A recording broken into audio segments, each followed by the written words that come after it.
Reverse sear is a great way to add flavor to your steak and cook it over a longer period of time. Typically, it's your larger cuts of steak, 2.5, 3 inches. Some of them have bone, some of them don't have bone.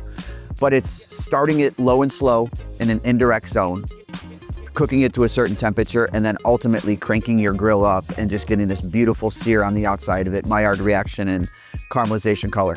So if I'm setting up my grill for, a reverse sear steak, the first thing I do is make sure I set up the indirect side. So no burners on, don't need a water pan, don't need anything over it, just your burner's completely off. And then I have the other side turned down, adjusted to a temperature. So I wanna get to about 250, 275 degrees in our cook box, whether it's gas or charcoal pellet, it doesn't matter what type of grill. I season the steak normal, oil, salt, pepper. I do season a little bit heavier with the reverse sear because they tend to be a thicker steak. And then I put it indirect. Monitor the internal temperature of the steak. I'm looking to get to about 118 degrees. Depending on your grill, it's gonna be about an hour, hour and 10 minutes.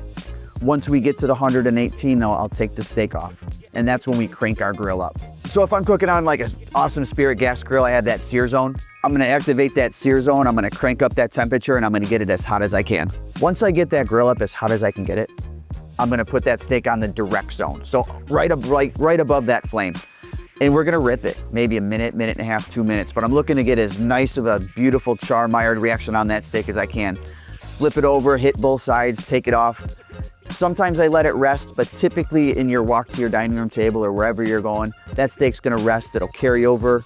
I wanted to pull it off though, about 125 degrees is where I'm looking to pull it at. It'll carry over to 130-ish, but we should have a perfect medium rare around that time. A reverse sear it's an awesome way to cook a steak.